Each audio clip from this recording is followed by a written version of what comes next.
Sekarang ini ada kecenderungan begini, teriak bela Islam, teriak bela agama. Yuk bareng-bareng kita bela Islam, bela agama, tapi tujuannya mengumpulkan massa agar melawan pemerintah. Itu salah. Kita ini bukan zaman Belanda, bukan zaman Jepang, bukan zaman penjajahan, bukan Nabi yang lagi perang sama Abu Jahal, bukan. Kita sudah zaman merdeka.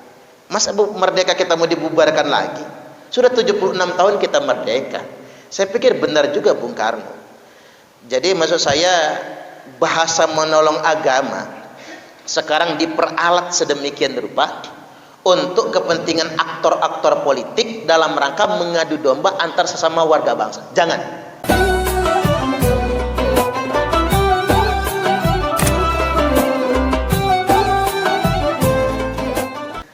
Tema ngaji kita pada kesempatan kali ini menolong agama Allah,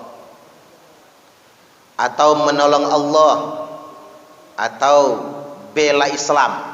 Nah, tema kita sedemikian rupa. Saya ditanya, Ustadz, apa ada dalilnya tentang menolong agama Allah, bela Islam atau menolong Allah itu? Ya, jawabannya ada nasnya, ada dalilnya. Kita kait dengan surah As-Saff ayat yang ke-14. Allah Subhanahu wa taala telah berfirman, A'udzu billahi minasyaitonir rajim. Ya ayyuhalladzina amanu kunu ansarallah kama qala Isa ibn Maryam lil hawariyina man ansari ilallah qala al hawariyuna nahnu ansarullah. Ini dalilnya ya Bu. Jadi Allah Subhanahu wa taala berfirman, Ya ayyuhalladzina amanu kunu ansarallah. Wahai orang-orang yang beriman, jadilah kalian semua penolong agama Allah. Jangan salah nyebut ya Bu, penolong agama Allah. Itulah mengapa lafzul jalalahnya dikasrah di situ. Jadi bukan Allahnya yang kita tolong, tapi agama Allah. Ini kan bahasa kiasan. Nanti saya jelaskan maksudnya apa. Jangan salah tanggapan. Nanti kita menyangka Allah itu lemah sehingganya perlu ditolong. Itu bahaya kan?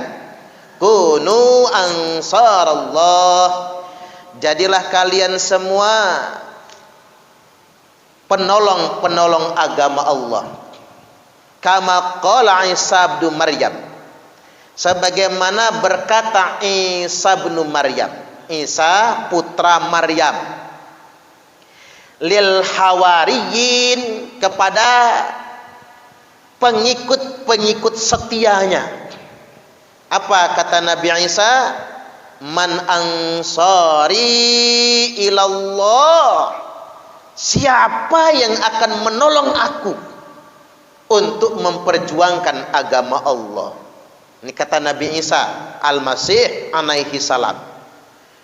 Maka kemudian qalal hawariyun, maka para pengikut setia ini menjawab, nahnu ansarullah, kami yang akan siap menolong agama Allah.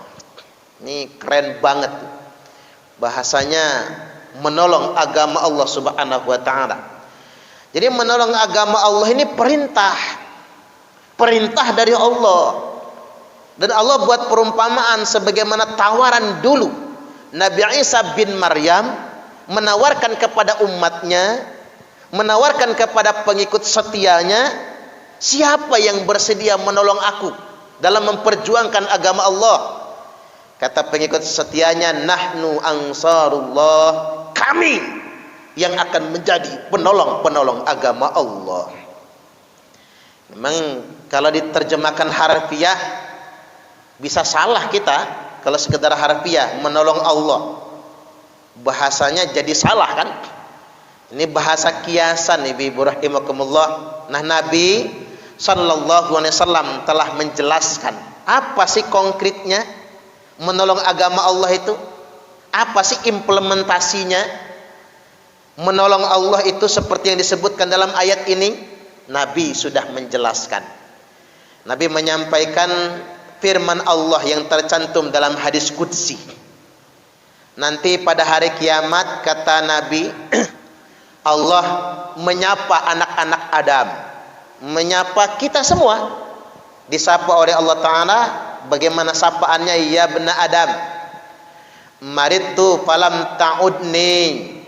Wahai anak Adam, aku sakit, kata Allah. Falam ta'udni, tapi engkau tidak menjengukku. Ini maksudnya. Kata anak Adam, lu kok bisa kalau bahasa kitanya? Bagaimana aku menjengukmu ya Allah? Wa anta rabbul alamin, sedangkan engkau Rabb semesta alam. Dalam bahasa kitanya begini, ya enggak mungkin ya Allah engkau sakit. Masa Tuhan sakit? Atau Tuhan masuk angin lalu kerokan? Kan begitu ya. Enggak mungkin, kata anak Adam. Kata Allah, ada saudaramu sakit, ada tetanggamu sakit, tapi tidak engkau jenguk, kata Allah. Ini kan keren ya Bu. Nabi sudah menjelaskan ini, memahamkan kepada kita jangan salah paham, jangan pula gagal paham. Kemudian Allah berfirman lagi, ya bena Adam, wahai anak-anak Adam, istat'amtuka falam tut'imni, aku minta makan kepadamu, tapi mengapa engkau tidak kasih aku makan? Kata anak Adam, kok bisa ya Allah? Enggak mungkin engkau kelaparan, enggak mungkin engkau makan. Engkau yang menciptakan alam semesta, wa anta rabbul alamin. Kata Allah, ada tetanggamu, ada saudaramu yang kelaparan, minta makan kepadamu, tapi tidak engkau kasih makan. Seandainya engkau kasih dia makan, kata Allah, maka engkau akan mendapati aku ada bersamanya. Maksudnya keridhaan Allah akan menyertai orang-orang yang kelaparan tersebut. Karena engkau memberinya makan, maka aku akan ridho kepadamu. Itu maksudnya. Kemudian Allah menyapa lagi, ya bena Adam, wahai anak-anak Adam, istasqaituka falam tasqini, aku minta minum kepadamu, tapi mengapa engkau tidak memberi aku minum? Kata anak Adam, ya Allah, enggak mungkin engkau kehausan. Wa anta rabbul alamin, karena engkau Rabb semesta alam, engkau yang menciptakan segalanya. Kata Allah, ada orang yang haus, minta minum kepadamu, tapi tidak engkau beri minum. Seandainya engkau beri minum mereka, maka engkau akan menjumpai aku bersamanya. Artinya ridha Allah akan senantiasa dilimpahkan ketika kita memberi minum orang yang kehausan. Ini hadis sahih loh Bu, tercantum dalam kitab Sahih Muslim nomor hadis 1990. Artinya hadis ini mengajarkan kepada kita, menolong Allah itu bukan slogan, menolong agama Allah itu bukan teriak-teriak, menolong agama Allah itu bukan sebutan, tapi implementasi, pengamalan langsung, peran. Aku sakit, kata Allah, tidak engkau jenguk. Maksudnya apa? Ada saudara kita yang sakit, tapi enggak kita kunjungi. Aku lapar, kata Allah, tapi tidak engkau beri makan. Apa maksudnya? Ada orang yang kelaparan, tapi kita abaikan. Makanya menolong agama Allah itu Bu, konkretnya adalah menolong orang-orang yang lemah. Makanya saya sering sampaikan, menolong agama Allah itu bukan teriak-teriak bela Islam, salah, bukan itu maksudnya. Bela Islam, bela agama, bukan itu. Tapi menolong agama Allah itu yang kaya membantu yang miskin, itu menolong agama Allah. Yang kuat membantu yang lemah, yang ada longgar rezeki meringankan yang sempit rezeki, yang kenyang memberi makan yang lapar, Itu yang disebut dengan menolong agama Allah. Itu konkretnya. Saya ambil contoh lagi, misalnya kepala rumah tangga, nggak perlu dia pakai jubah lalu teriak-teriak bela Islam, bela agama. Cukup dia menjadi suami yang baik, ajarkan anaknya yang baik-baik, kasih dia nafkah rezeki yang halal, dia sudah menolong agama Allah. Itu konkret.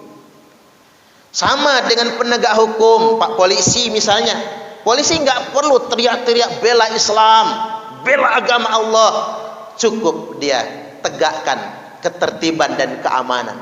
Jaga keamanan, jaga ketertiban, sama dengan membela agama Allah. Hakim juga begitu. Hakim nggak perlu teriak-teriak dia membela agama, bela Islam. Cukup dia putuskan hukum seadil-adilnya. Memponis tidak mau disogok seadil-adilnya, itu sudah membela agama Allah. Sama kayak pejabat, Bu. Nggak penting pejabat itu dia mau pakai jubah nyengser di tanah, teriak-teriak bela Islam. Bukan itu yang diinginkan Allah. Cukup pejabat itu kalau dia menjabat jangan korupsi. Itu sudah membela agama Allah. Setuju nggak kira-kira? Ini yang konkret. Hadis ini sudah mengajarkan kepada kita. Kata Allah, aku lapar tidak engkau kasih makan, aku haus tidak engkau kasih minum. Loh, kok bisa ya Allah? Gimana kami akan ngasih engkau makan, ngasih engkau minum, padahal engkau Tuhan semesta alam? Maksudnya begini, kata Allah, ada orang yang lapar minta makan kepadamu, enggak kalian kasih makan. Ada orang yang kesusahan minta bantuan kepadamu, tidak engkau bantu. Itu maksudnya. Jadi sekarang kita nih yang konkret-konkret. Orang pintar menolong agama Allah dengan apa? Mencerdaskan orang bodoh. Itu maksudnya. Yang kuat membantu yang lemah, yang kaya membantu yang miskin. Ini yang nyata, yang konkret-konkret saja. Makanya saya sering ngomong sama orang-orang partai. Orang-orang partai itu nggak usah memperalat agama. Ini partai kami memperjuangkan Islam, nggak perlu ngomong begitu. Cukup dia perjuangkan kepentingan rakyat, membela kepentingan rakyat, sama saja dia sudah memperjuangkan kepentingan agama. Setuju gak kira-kira? Begitu jadi pejabat jangan korupsi. Begitu jadi anggota dewan jangan korupsi. Jangan lupa betul-betul membela kepentingan rakyat. Itu yang disebut dengan membela agama Allah. Bukan teriakannya, bukan jubahnya, bukan omongannya, tapi yang konkretnya. Itu yang kita butuhkan. Saya ambil contoh sederhana, misalnya ketika dia sudah duduk, dia benar-benar membela kepentingan rakyat. Walaupun mungkin gelarnya bukan Pak Haji, mungkin bajunya tak berjubah, tapi benar dia memperjuangkan kepentingan rakyat. Nah, itulah yang diinginkan Allah Subhanahu wa taala. Itu maksudnya. Jangan sampai kayak guyonan Pak Zainuddin MZ. Dulu waktu nyalek ngamalnya ayat kursi, dibaca 1000 kali, 100.000 kali agar jadi anggota dewan. Begitu setelah terpilih, ayatnya hilang, tinggal kursinya. Lupa, Bu. Itulah penyakit manusia. Jadi kita ini yang konkret-konkret saja sebetulnya, sesuai dengan peranan kita. Ibu-ibu nih, nggak perlu ibu-ibu teriak demo bela Islam, bela agama Allah. Nggak perlu, itu mah formalitas. Takutnya malah bohongan kita. Yang perlu bagi ibu apa? Jadi istri yang baik buat suami. Anaknya diajarkan akhlak yang baik, diajarkan akidah yang benar, dijadikan anak yang jujur, soleh, berbakti. Itu sudah sangat diridhoi oleh Allah. Itu yang diinginkan sebetulnya. Jadi hadis qudsi tadi mengingatkan kita semua, perjuangan Islam itu yang konkret-konkret saja. Karena itu yang dikehendaki oleh Allah Subhanahu wa taala. Kan pernah saya sampaikan juga, Syekh Abdul Qadir Al-Jailani berkata, sesuap nasi yang engkau masukkan ke dalam perut orang yang lapar itu lebih baik daripada membangun 1000 masjid jamiah. Ini indah betul, Bu, kalimat ini. Karena ngapa? Orang Islam tuh jangan kejebak dengan simbol. bikin masjid banyak-banyak, bikin masjid megah-megah, bongkar pasang, tapi lupa dengan tetangganya yang nggak kebeli beras, lupa dengan tetangganya yang bayar SPP kuliah susah. Banyak kan bu orang yang nggak kebayar SPP kuliah kan, nggak bisa bayar daftar ulang sekolah. Nah yang konkret-konkret yang diingatkan itu. Makanya perkataan Syekh Abdul Qadir Al-Jailani ini terkorelasi dengan sabda Nabi, la taqumu sa'ah hatta yatabahan nasu fil masajid. Tidak akan terjadi hari kiamat sehingganya manusia berlomba-lomba mempermewah masjid. Mereka lupa fungsi agama itu untuk menolong orang yang lemah. Maksudnya begitu. Habis duit buat membangun masjid, mempermegah masjid, mempermewah masjid, tapi lupa agama ini disyariatkan untuk menolong orang yang lemah. Makanya Allah marah nanti di akhirat. Gua lapar kata Allah, enggak lu kasih makan. Gua haus, enggak lu kasih minum. Gua susah, enggak lu bantu. Gua sakit, enggak lu tengok. Itu maksudnya bu. Jadi menolong agama Allah itu yang konkret-konkret, yang nyata-nyata. Ini batu apa namanya nih bu? Batu kanji namanya ya. Kalau kata orang gitu kan batu kanji namanya ya bu. Saya nggak mau jadi batu corona lah. Jadi balik lagi kita yang konkret-konkret gitu. Terus saya juga begini, kita ini kan sudah hidup di zaman merdeka, betul nggak bu? Bukan lagi hidup di zaman penjajahan. Kalau kata Bung Karno, musuhku lebih ringan daripada musuh kalian, kata Bung Karno. Iya juga ya bu. Musuh Bung Karno dulu jelas bu, Belanda sama Jepang, kelihatan. Hidungnya aja beda, rambutnya beda, warna kulitnya beda. Musuh zaman Bung Karno nyata kelihatan beda sama kita. Tetapi musuh kalian kata Nabi itu yang lebih berat. Kata Nabi, kata Bung Karno ya, itu yang lebih berat. Apa musuhnya? Sama rambut sama hitamnya, hidung sama proporsionalnya ya bu, kulitnya, warna kulitnya nggak jauh beda. Sesama kita inilah. Artinya maksudnya begini, kita ini bukan lagi dalam rangka perang berhadapan dengan penjajah. Sama kayak Nabi dulu setelah Futuh Mekah tidak lagi ngadepin kafir Quraisy, karena kafir Quraisynya sudah selesai, sudah kalah. Tapi masalah baru yang terjadi adalah sesama kita. Jadi jangan sampai, maksud saya begini, jangan sampai atas nama agama kita melawan negara sendiri, itu salah betul. Sekarang ini ada kecenderungan begini, teriak bela Islam, teriak bela agama. Yuk bareng-bareng kita bela Islam, bela agama, tapi tujuannya mengumpulkan massa agar melawan pemerintah. Itu salah. Kita ini bukan zaman Belanda, bukan zaman Jepang, bukan zaman penjajahan, bukan Nabi yang lagi perang sama Abu Jahal, bukan. Kita sudah zaman merdeka. Masa merdeka kita mau dibubarkan lagi? Sudah 76 tahun kita merdeka. Saya pikir benar juga Bung Karno. Jadi maksud saya, bahasa menolong agama sekarang diperalat sedemikian rupa untuk kepentingan aktor-aktor politik dalam rangka mengadu domba antar sesama warga bangsa. Jangan. Yuk kita yang konkret-konkret saja. Yang konkret-konkret kita tolong. Makanya ya bena Adam, wahai anak-anak Adam, maritu falam ta'udni. Aku sakit kata Allah, tapi engkau tidak menjengukku. Maka anak Adam menjawab, bagaimana kami menjengukmu ya Allah? Wa anta rabbul alamin, sedangkan engkau ini Rabb semesta alam. Mungkinkah Tuhan sakit? Mungkinkah Tuhan tidak berdaya? Maka Allah menjelaskan, ada saudaramu yang sakit, ada tetanggamu yang sakit, tapi engkau tidak menjenguknya. Seandainya engkau menjenguknya, maka engkau akan menjumpai aku bersamanya. Artinya keridhaan Allah ada bersama orang yang sakit tersebut. Allah Subhanahu wa taala telah memerintahkan, a'udzu billahi minasyaitonir rajim, ya ayyuhalladzina amanu kunu ansarallah. Wahai orang-orang yang beriman, jadilah kalian semua penolong-penolong Allah. Agar umat tidak salah menafsirkan memahami ayat ini, maka para ulama penerjemah menyepakati untuk menyelipkan kata agama di antaranya. Wahai orang-orang yang beriman, jadilah kalian semua penolong-penolong agama Allah.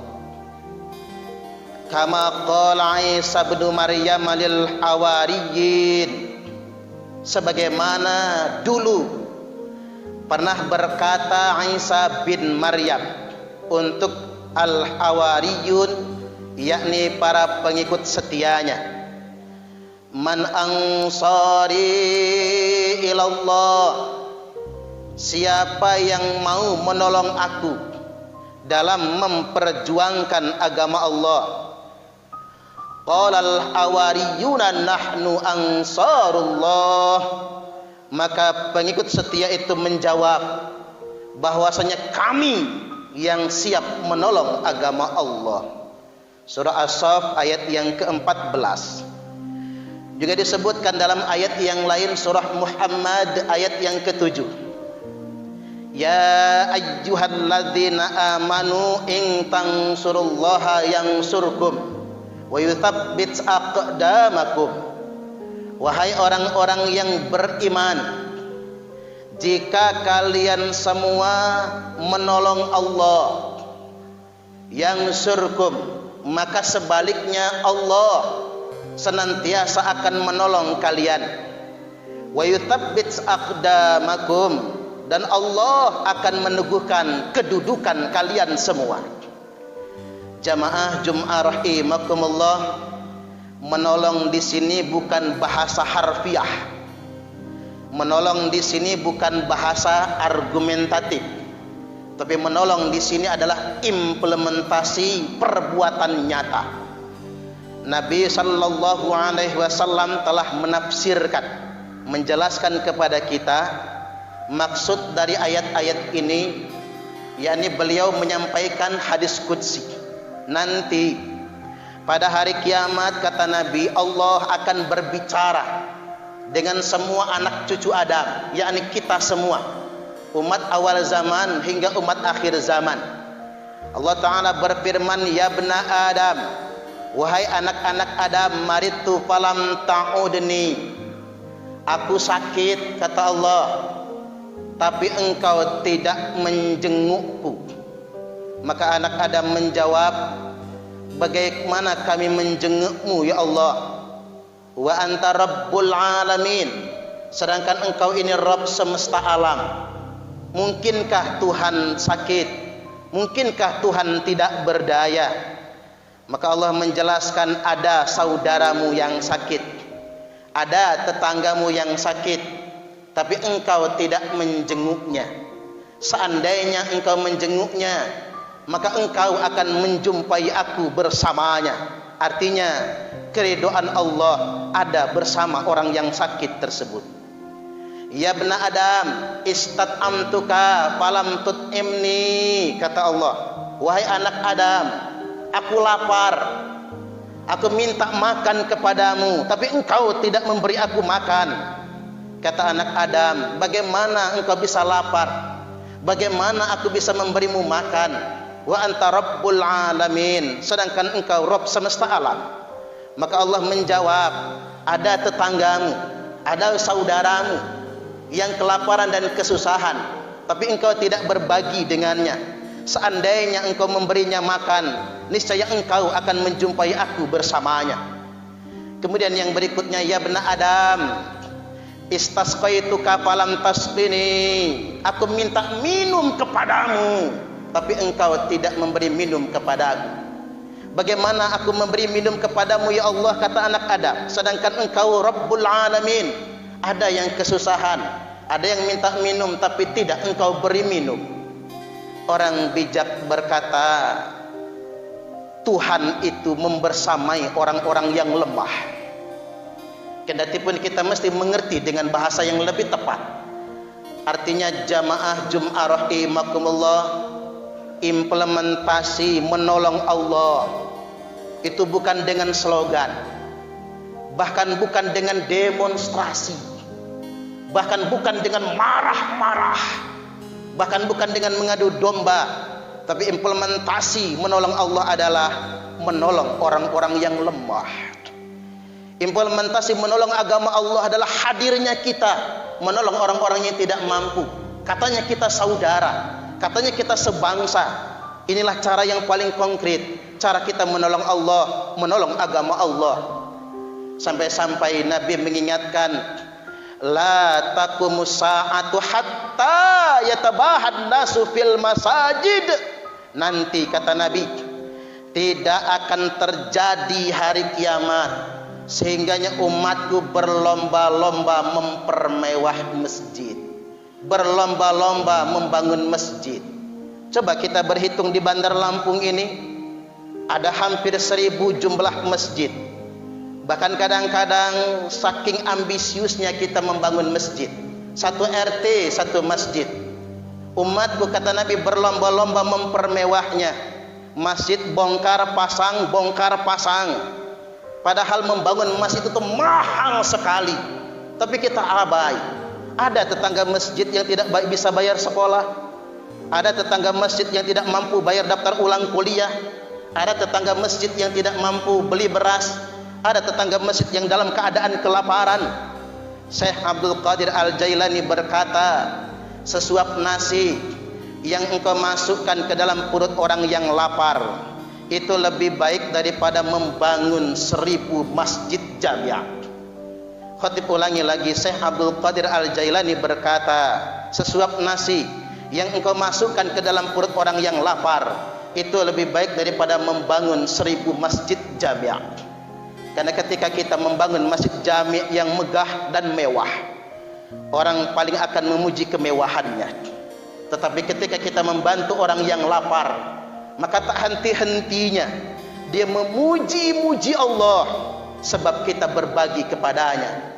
Maka para ulama berkata, berbahagialah orang yang berbagi, dikarenakan Allah telah mengabulkan doa-doa orang yang lemah melalui uluran tangannya. Para ulama juga mengingatkan, orang kaya bolak-balik umroh dengan alasan rindu rumah Allah, padahal Allah lebih rindu dengan orang kaya yang berbagi dengan fakir miskin. Wallahu fi aunil abdi makanal abdu fi auni akhihi. Dan Allah tidak akan pernah berhenti menolong hambanya. Allah senantiasa akan menolong hambanya selama hamba tersebut mau menolong saudaranya sendiri. Kesimpulannya jamaah Jum'ah rahimakumullah, kita semua sebagai hamba Allah wajib menolong agama Allah. Tapi menolong agama Allah sama sekali tidak terkait dengan aksi, demonstrasi, marah-marah, mengadu domba dan provokasi. Tapi menolong agama Allah itu yang nyata. Mari kita hadir di tengah-tengah masyarakat yang lemah, kita berbagi kepadanya, karena di saat yang sama Allah membersamai orang-orang yang lemah. Ketika Islam ini benar-benar hadir untuk orang yang lemah, itulah sejatinya Islam yang rahmatan lil alamin. Barakallahu li wa lakum fil Qur'anil azim wa nafa'ani wa iyyakum bima fihi wa dzikril hakim wa taqabbala minni wa minkum tilawatahu innahu huwas samiul alim.